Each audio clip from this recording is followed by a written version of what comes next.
Hello everyone, welcome to let's improve finance YouTube channel. আমাদের আজকের এই ভিডিওতে আমরা শিখব ফ্লেক্সি ক্যাপ ফান্ড সম্পর্কে। ফ্লেক্সি ক্যাপ ফান্ড কী হয়, এই ফান্ডটি কেন আনা হলো এবং আমাদের এই ফ্লেক্সি ক্যাপ ফান্ডে ইনভেস্ট করা উচিত কি উচিত নয়, এই সব বিষয় নিয়ে আজকের এই ভিডিওতে আমরা আলোচনা করব। তাহলে আমাদের আজকের এই ভিডিওটি তোমরা অবশ্যই সম্পূর্ণ দেখবে। যদি প্রথমবার আমাদের চ্যানেলে এসে থাকো তাহলে আমাদের চ্যানেল লেটস ইমপ্রুভ ফাইন্যান্সকে অবশ্যই সাবস্ক্রাইব করবে, কারণ এখানে আমরা বিভিন্ন ফাইন্যান্সিয়াল নলেজ সংক্রান্ত ভিডিও একদম ইজি ভাষায় বানাই, যেখান থেকে তোমরা এই বিষয়গুলো একদম ইজিলি শিখতে পারবে। তাহলে চলো আমরা আমাদের আজকের এই ভিডিওটি শুরু করি এবং ফ্লেক্সি ক্যাপ ফান্ড সম্পর্কে আমাদের কি কি জানার আছে সেগুলো দেখে নিই। ফ্লেক্সি ক্যাপ ফান্ড বেসিক্যালি একটি মিউচুয়াল ফান্ড। এবার দেখো, আমরা মিউচুয়াল ফান্ডে কখন ইনভেস্ট করি? যখন আমরা ডিরেক্টলি স্টক মার্কেটে ইনভেস্ট করতে চাই না বা স্টক মার্কেট সম্পর্কে আমাদের খুব একটা বেশি নলেজ থাকে না, তখন আমরা বিভিন্ন মিউচুয়াল ফান্ড কোম্পানিগুলোকে আমাদের টাকা দিই যে তোমরা আমাদের টাকা নিয়ে মিউচুয়াল ফান্ডে মানে স্টক মার্কেটে ইনভেস্ট করো, তাই তো? এবার এই যে আমাদের মিউচুয়াল ফান্ড যারা স্টক মার্কেটে ইনভেস্ট করে তাদের আমরা কি বলি? তাদের আমরা ইকুইটি মিউচুয়াল ফান্ড বলি। এবার তোমরা যদি মিউচুয়াল ফান্ড সম্পর্কে একদম ডিটেলে জানতে চাও তাহলে আমাদের মিউচুয়াল ফান্ডের ভিডিওটি তোমরা দেখতে পারো, সেটার লিঙ্ক আমি এই ভিডিও ডেসক্রিপশনে দিয়ে দিচ্ছি। এবার এই যে ইকুইটি মিউচুয়াল ফান্ড, তারা আবার কোথায় কোথায় ইনভেস্ট করে? তারা আলাদা আলাদা টাইপের কোম্পানিতে ইনভেস্ট করে। এবার এই যে কোম্পানিগুলি তারা কীরকম হয়? লার্জ ক্যাপ কোম্পানি হয়, মানে যেগুলো সব বড় কোম্পানি। মিডল ক্যাপ কোম্পানি হয়, যেগুলো হচ্ছে আমাদের মাঝামাঝি ধরনের কোম্পানি। এবং ছোট কোম্পানি যেগুলো থাকে তাদের আমরা কি বলি? তাদের আমরা বলি স্মল ক্যাপ, তাই তো? এবার এটা আমি তোমাদের একদম সিম্পলি বোঝালাম যে লার্জ ক্যাপ, মিড ক্যাপ এবং স্মল ক্যাপ কী হয়। তোমরা যদি মার্কেট ক্যাপিটালাইজেশন সম্পর্কেও একদম ডিটেলে জানতে চাও, সেটা নিয়েও আমাদের ভিডিও আছে, সেটা চাইলে তোমরা দেখতে পারো।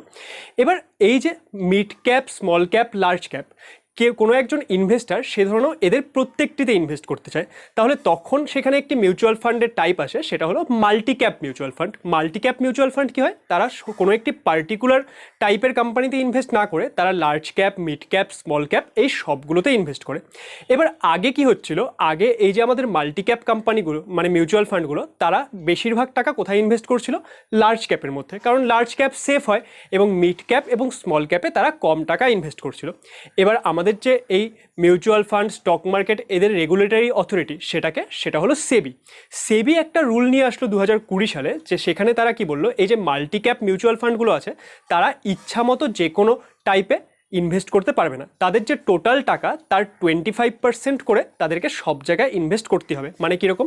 25% টাকা তাদেরকে লার্জ ক্যাপে ইনভেস্ট করতে হবে, 25% মিড ক্যাপে এবং 25% স্মল ক্যাপে, এবং বাকি যে 25% থাকছে সেটা তারা ইচ্ছা মতো ডিস্ট্রিবিউট করতে পারে।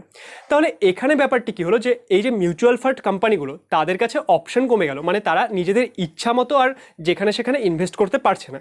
তাহলে এই অবস্থায় যে মিউচুয়াল ফান্ড কোম্পানিগুলো তারা সেবির কাছে একটা রিকোয়েস্ট করলো যে তাদেরকেও কিছুটা ফ্লেক্সিবিলিটি দেওয়ার জন্য। ফ্লেক্সিবিলিটি মানে কি? যে আমার ইচ্ছা মতো আমি কাজ করব, তাই তো? তখন তারা যে এই সেবির কাছে রিকোয়েস্ট করলো, তখন সেবি একটা নিউ টাইপ অফ মিউচুয়াল ফান্ডকে অ্যাপ্রুভ করলো। সেটাই হচ্ছে ফ্লেক্সি ক্যাপ মিউচুয়াল ফান্ড। তাহলে এই যে ফ্লেক্সি ক্যাপ মিউচুয়াল ফান্ড, সেটা আমরা কি বলতে পারি? সেটা বেসিক্যালি আমাদের যে আগে মাল্টি ক্যাপ ফান্ড ছিল সেটার মতোই। এখানে কি হচ্ছে? আমাদের এই মিউচুয়াল ফান্ড কোম্পানিগুলোর কাছে ফ্লেক্সিবিলিটি থাকছে। তাদের কাছে এরকম কোনো ব্যাপার থাকছে না যে এত অ্যামাউন্ট অফ টাকা লার্জ ক্যাপে, এত অ্যামাউন্ট অফ টাকা মিড ক্যাপে, এত অ্যামাউন্ট অফ টাকা স্মল ক্যাপে ইনভেস্ট করতেই হবে। এখানে তারা চাইলে 5% টাকা স্মল ক্যাপে ইনভেস্ট করে দিল, 10% টাকা তারা ইনভেস্ট করে দিল মিড ক্যাপ, এবং বাকি টাকা লার্জ ক্যাপে। এইভাবে ইচ্ছা মতো তারা তাদের টাকাটিকে ডিস্ট্রিবিউট করতে পারে।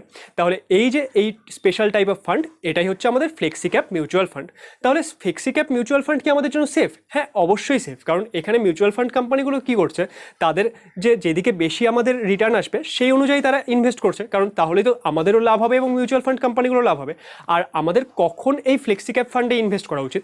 আমরা যদি আমাদের পোর্টফোলিওকে ডাইভার্সিফাই করতে চাই এবং আমরা যদি এই বিভিন্ন টাইপের কোম্পানিতে ইনভেস্ট করতে চাই, তাহলে সেই ক্ষেত্রে আমরা একটা দুটো ফ্লেক্সি ক্যাপ ফান্ডে ইনভেস্ট করতেই পারি। তাহলে আমাদের আজকের এই ভিডিওতে আমরা কি শিখলাম? আমাদের আজকের এই ভিডিওতে আমরা শিখলাম যে ফ্লেক্সি ক্যাপ ফান্ড কী হয়। আই হোপ যে তোমরা বুঝতে পারলে যে ফ্লেক্সি ক্যাপ ফান্ড কী হয় এবং এটা কি করে কাজ করে। যদি ভিডিওটি ভালো লাগে তাহলে ভিডিওটিকে অবশ্যই লাইক করবে, এবং এইরকম আরও অন্যান্য ভিডিওস দেখার জন্য আমাদের চ্যানেল লেটস ইমপ্রুভ ফাইন্যান্সকে অবশ্যই সাবস্ক্রাইব করবে। Thank you for watching.